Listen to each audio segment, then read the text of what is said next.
Assalamualaikum warahmatullahi wabarakatuh. Bismillahirrahmanirrahim. Alhamdulillah wassalatu wassalamu ala Rasulillah wa ala alihi wa sahbihi ajma'in, amma ba'du. Asal. InsyaAllah pada pagi ini kita sambung bacaan kita dari surah Yusuf,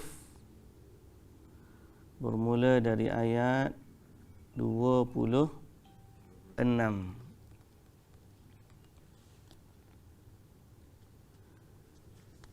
A'udzu billahi minasy syaithanir rajim.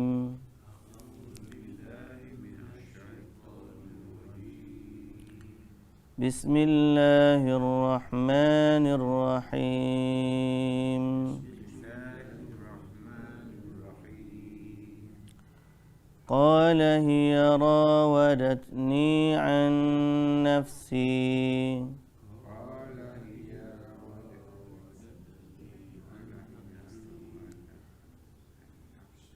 وشهد شاهد من أهلها إن كان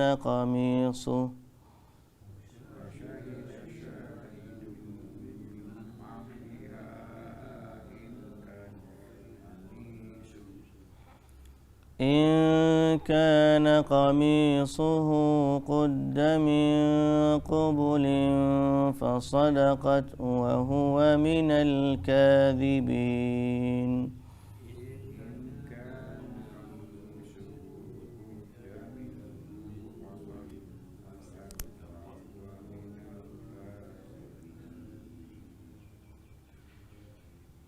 وإن كان قميصه قد من دبر فكذبت وهو من الصادقين.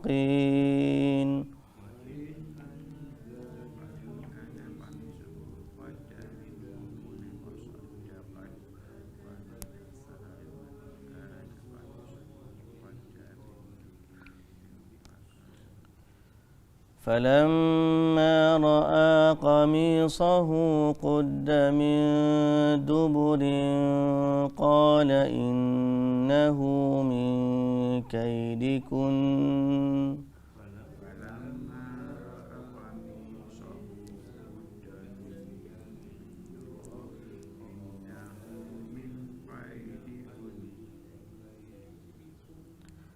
إن كيدكن عظيم.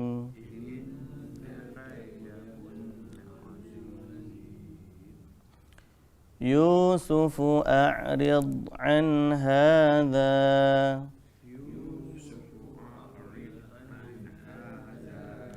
واستغفري لذنبك إنك كنت من الخاطئين.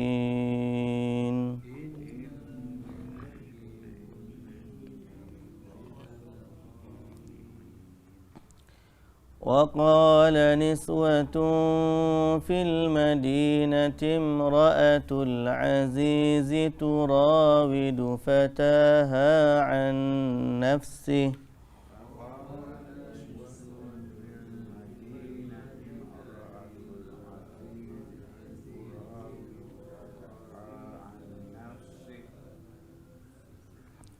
قد شغفها حبا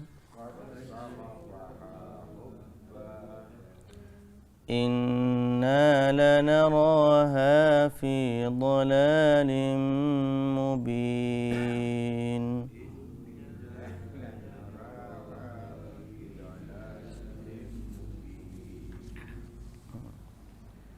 Bismillahirrahmanirrahim. Alhamdulillah. Wassalatu wassalamu ala Rasulillah wa ala alihi wa sahbihi ajma'in. Hari ini kita sambung bacaan kita dari surah Yusuf, sambung cerita kita, iaitulah pada kisah Nabi Yusuf alaihi salam bertembung dengan pembesar dia tu, ayah angkat dia di muka pintu. Setelah daripada digoda oleh isterinya pembesar itu. Jadi siapa bertembung tu, maka bermulalah sandiwaranya. Sandiwara, isteri dia itu mengadu kepada suami dia bahawa Yusuf telah goda dia. Yusuf telah goda dia dan tidaklah balasan yang sebaik-baiknya kepada orang yang goda isteri pembesar ni melainkan kena penjara. Maka sambungan kisah tu, Nabi Yusuf pula jawab, qala hiya rawadatni an nafsi. Qala hiya rawadatni an nafsi. Yusuf pula berkata, dialah yang memujukku berkehendakkan diriku. Dialah sebenarnya nak akunya, dia goda aku. Bukan aku goda dia. Maka bertembunglah dua aduan. Hak ni kata dia goda aku. Hak ni pun kata dia pula goda aku. Dua-dua tu saling mendakwa dia goda, dia digoda. Jadi suaminya tercengang-cengang mendengarnya. Suami pun heran, confused. Lagu mana ni? Hak mana so betul ni? Nak percaya ke bini, lah boleh jadi sebab saya ke bini. Percaya ke Yusuf, Yusuf pun anak akak juga. Jadi lagu mana?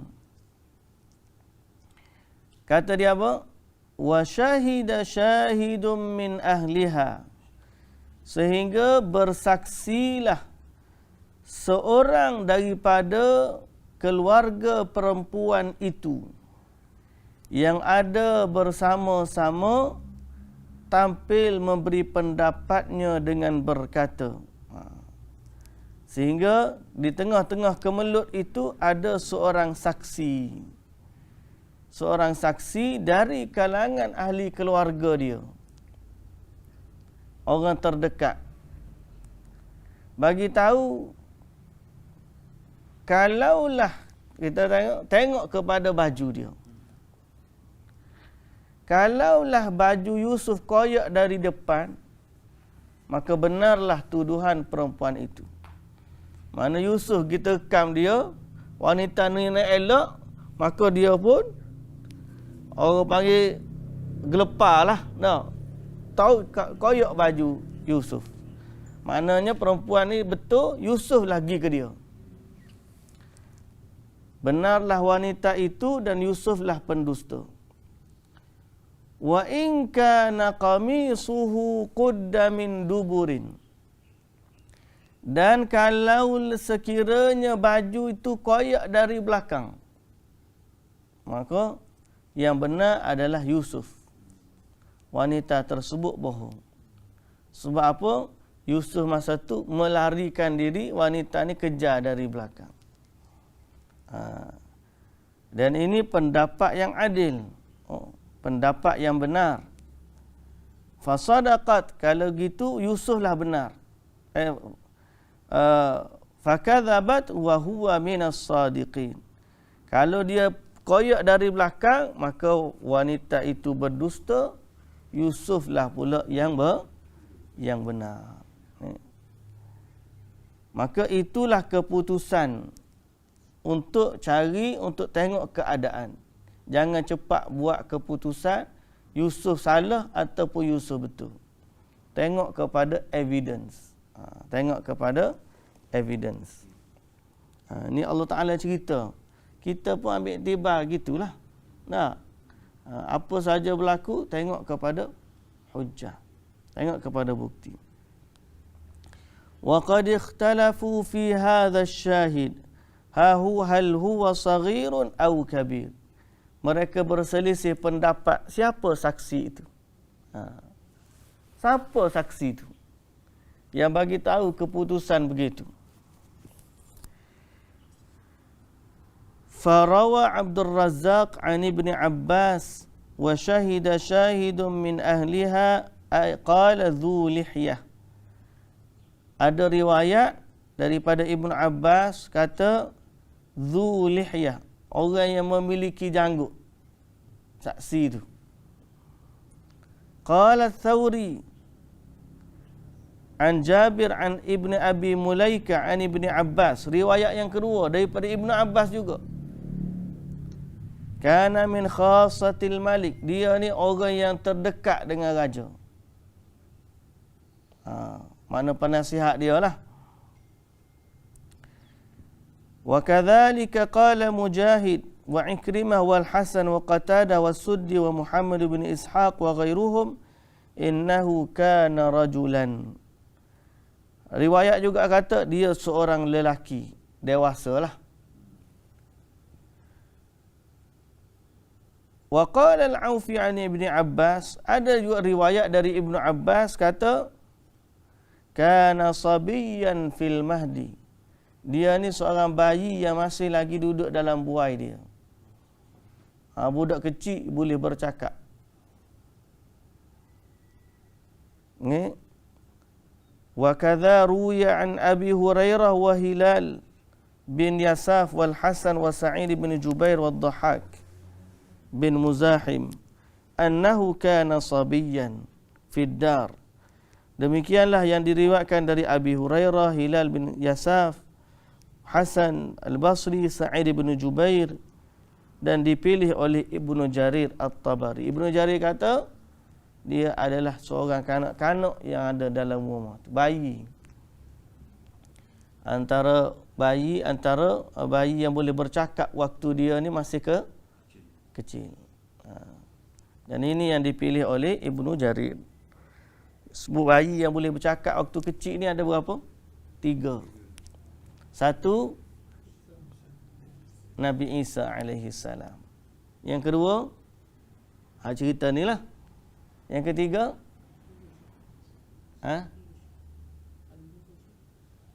Ashabul Ukhdud, cerita Ashabul Ukhdud tu. Hak nak kena campak dalam api tu. Mak dia takut nak pergi kedak anak dia pun tiba-tiba kata mak tak payah takut, mak di atas kebenaran. Akhirnya mak dia pun dicampakkan ke dalam api. Jadi ada 3 disebut bayi yang boleh bercakap pada waktu kecil dia. Dan salah seorangnya, kalau mengikut pandangan yang kata ni adalah budak yang boleh bercakap waktu kecil, dialah. Jadi budak ni tiba-tiba boleh bercakap, dia yang bagi tahu.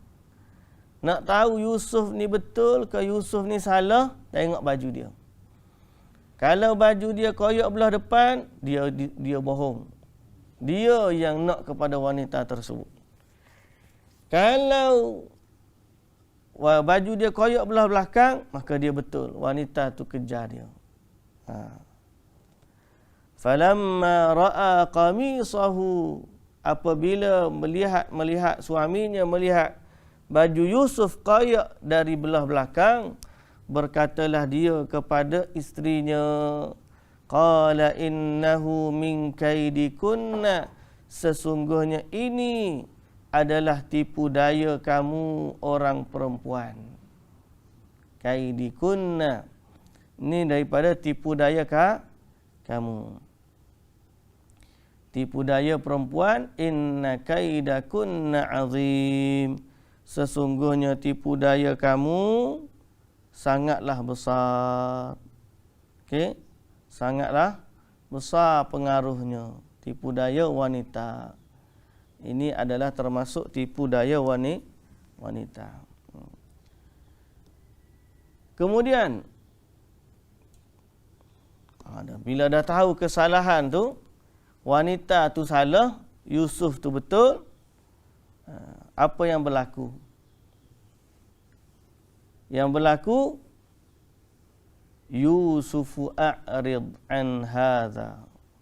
Dia bagi tahu kepada Yusuf, lupakanlah hal ini. Yalah, engkau bini dia kan? Jadi dia pun nak tutup cerita, dia kata lupakan hal ini. Kalau Yusuf salah masa tu, masuk gaya, nampak gayanya masuk penjara lah. Tapi bila bini dia salah, dia kata Yusuf, lupakanlah. Tutup kes. Kita tutup kes. Jangan. Wastaghfiri li dzambik. Kamu, wahai isteriku, bertaubatlah. Taubat. Innaki kunti minal khati'in. Sesungguhnya kau adalah dari orang yang bersalah. Dia tak kata bini dia betul. Dia royak bini dia salah. Tapi kita tutup cerita. Tutup kes. Jangan siapa orang lain tahu. Okey. Jadi keputusannya Yusuf tidak bersalah. Yang bersalah adalah isteri kepada Al-Aziz. Disebut dalam tafsir pimpinan Rahman ni Zulaikha. Tapi nama Zulaikha ni tidak datang dalam riwayat yang sahih. Bukanlah masyhur saja dia ni nama Zulaikha. Yang datang dalam Quran adalah Imra'atul Aziz. Isteri kepada pembesar. Cuma masyhur tu siapa pekat. Kita pun panggil Zulaikha jugalah. Isteri kepada Yusuf ni. Tapi dari sudut kekuatan riwayatnya, dia bukanlah datang dari riwayat yang sahih. Baik. Jadi innaki kunti minal khati'in.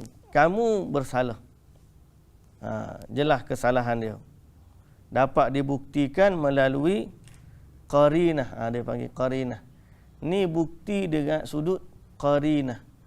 Qarinah ni bukan saksi. Tapi dengan apa tu? Qarinah ni tanda-tanda. Evidence lah. Bukan logik. Bukti bahasa Arab ni dia kalau saksi orang lain saksi. Qarinah ni sesuatu yang menunjukkan dia ada perkara tersebut. Qarinah ni. Nak kata ngaku tak. Orang panggil karenah. Karenah lain. Karenah tu perangai. Ni qarinah. Qarinah ni dia bukan contohnya orang tu minum arak. Kita tak nampak dia minum arak. Dia pun tak ngaku orang minum arak. Cuma kalau pergi cium bau mulut dia, bau arak. Maknanya dia minum arak. Kalau saksi, pengakuan orang tengok dia minum arak. Kalau ikrar, dia ngaku dia minum arak.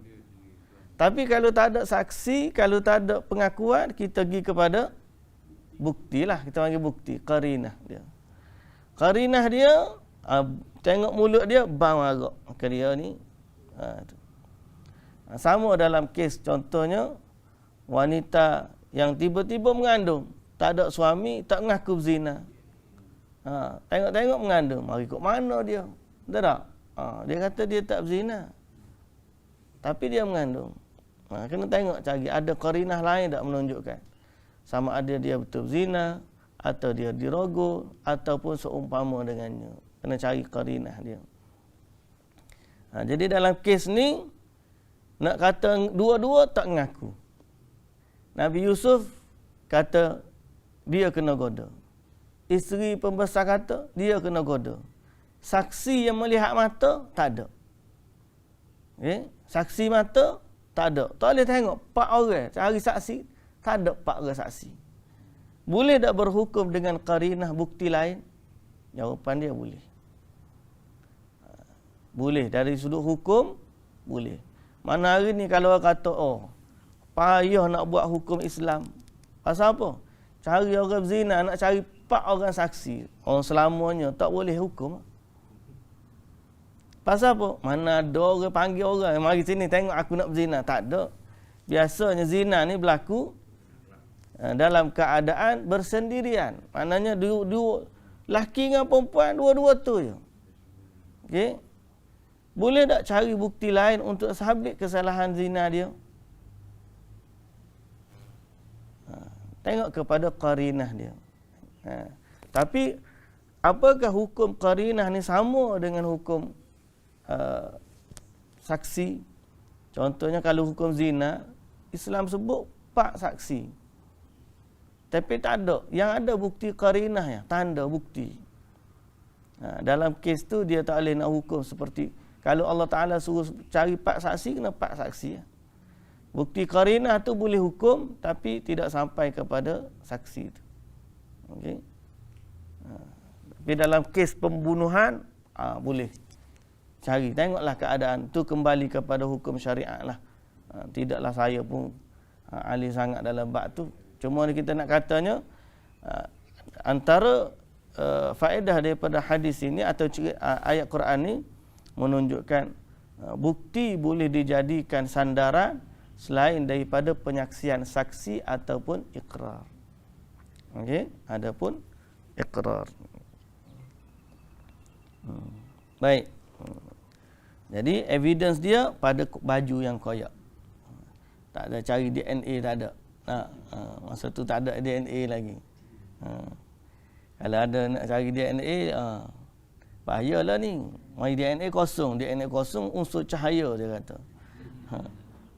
Tak ada unsur manusia, unsur cahaya.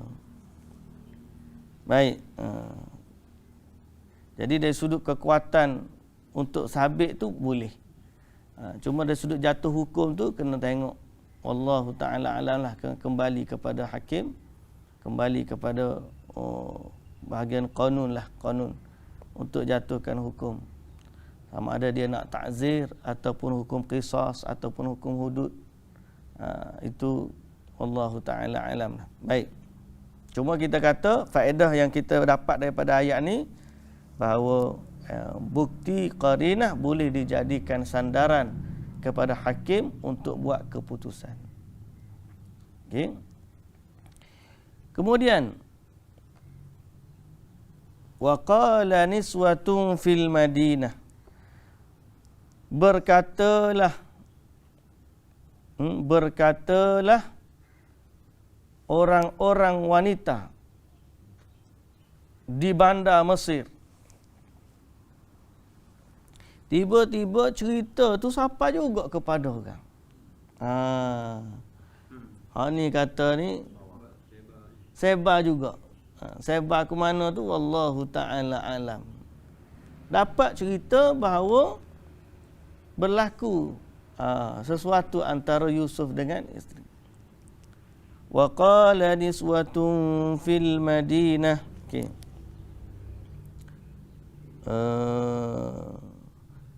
وقد كان لين العريكة سهلا أو أنه عذرها لأنها رأت ما لا صبر لها عنه لأنها رأت ما لا صبر لها عنه فقال لها استغفري لذنبك أي الذي وقع منك من إرادة السوء بهذا الشاب ثم قذفه بما هو بريء من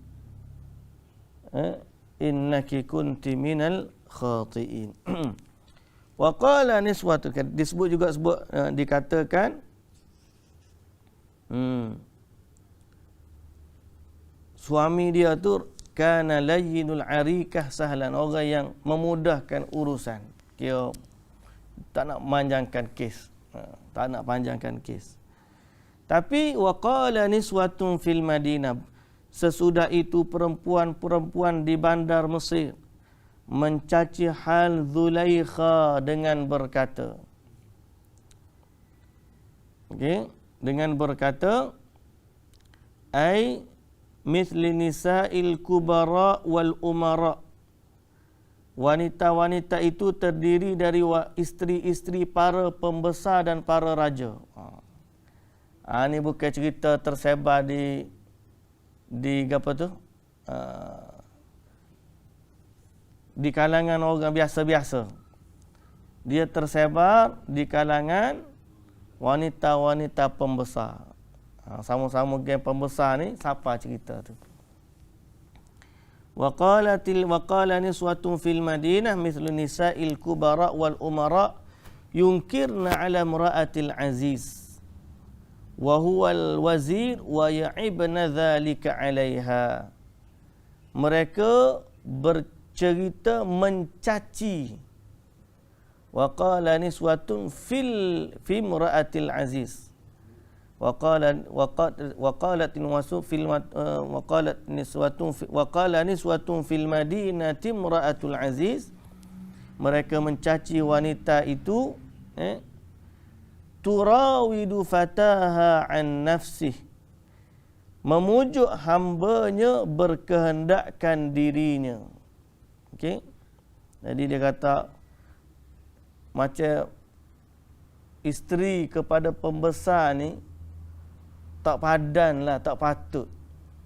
Macam mana dia sanggup goda hamba dia?